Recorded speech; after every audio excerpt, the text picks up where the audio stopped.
দেশটা বখাটেরা শেষ করে দিয়েছে মা। এই দেশে আজকাল মেয়েদের কোনো সেফটি নাই।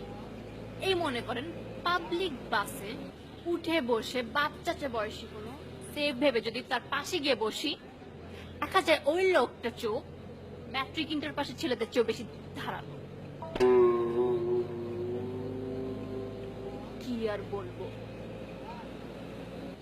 এজন্য আমি আমার ব্যাগে আমার সাথে আমি সবসময় অ্যান্টিকা থাকি।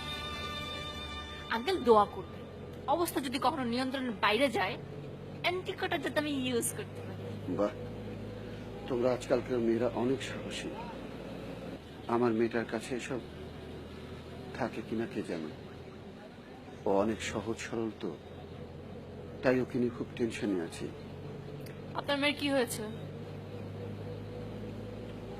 আমার কাছে আর শরম করে কি লাভ মা।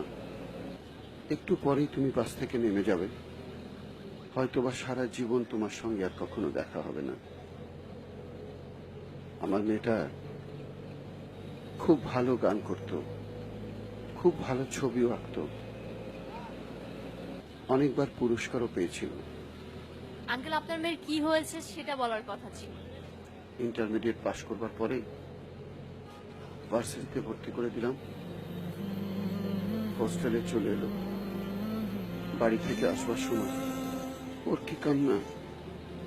একটা ময়না পাখি ছিল, পাখিটাকে হোস্টেলে আনতে চেয়েছিল। হোস্টেলে তো পাক পাখালি রাখবার নিয়ম নেই।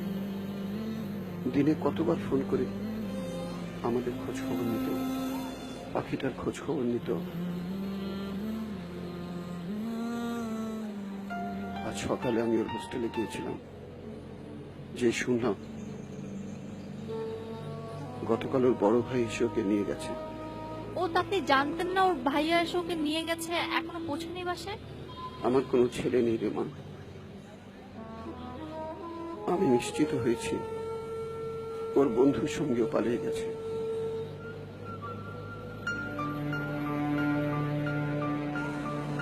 এখন আমি বাড়িতে গিয়ে ওর মাকে কি বলবো? ওর মা তো কান্নাকাটি করে সারা এলাকার লোকজন জড়ো করবে। আমি মুখ দেখাবো কি করে রে মা? নিজের রক্তের উপরে আর বিশ্বাস রাখতে পারি না মা।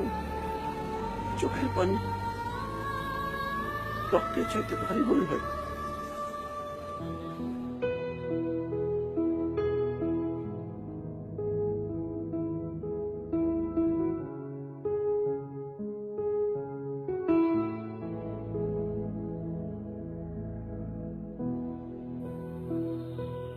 তুই কি ভুলে গেছিস তোর ময়নাটাকে,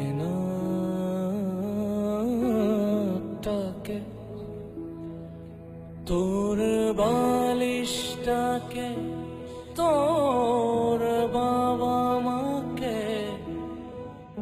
তুই কি ভুলে গেছিস সেই আমের গাছে ধরেছে আজ মুকুল? আম সত্যের খোঁজে তুই কি হবি বেকুল?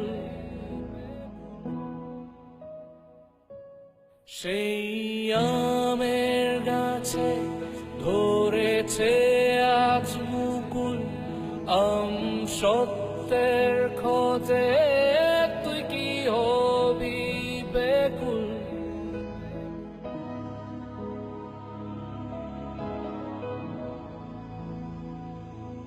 তোর জন্য চোখে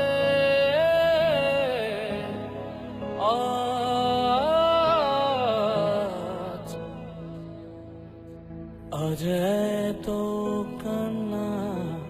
তুই ছিলি বাবার একটি পান্না, তুই কি ভুলে গেছিস তোর ময়নাটাকে,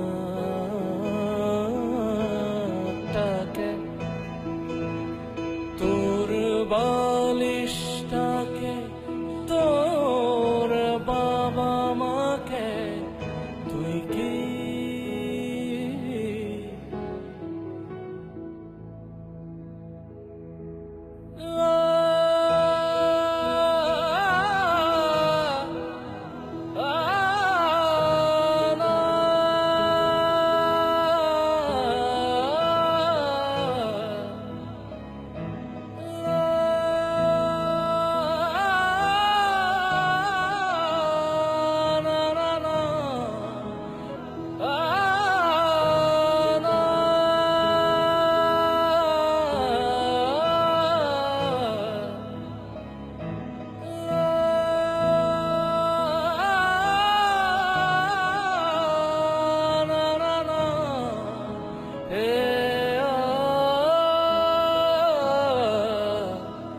কি ব্যাপার এত লেট করলে যে?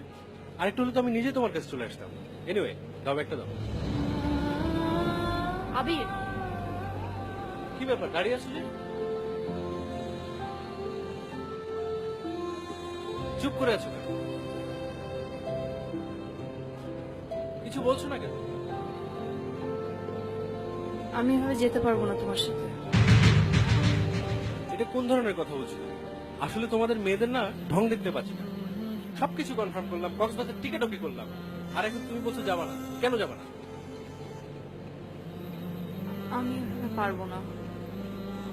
আমি আমার বাবা মাকে কষ্ট দিয়ে এভাবে যেতে পারবো না। আমাদের বিয়ে হবে, আমাদের বিয়ে অবশ্যই হবে, কিন্তু সেটা বাবা মার সম্মতিতে হবে। তুমি বাবা মাকে কষ্ট দিতে পারবে না, সেটা তুমি আগে চিন্তা করে নিবে। এখন কেন চিন্তা করছো? শোনো, তুমি কোথায় যাচ্ছ? শোনো সারা।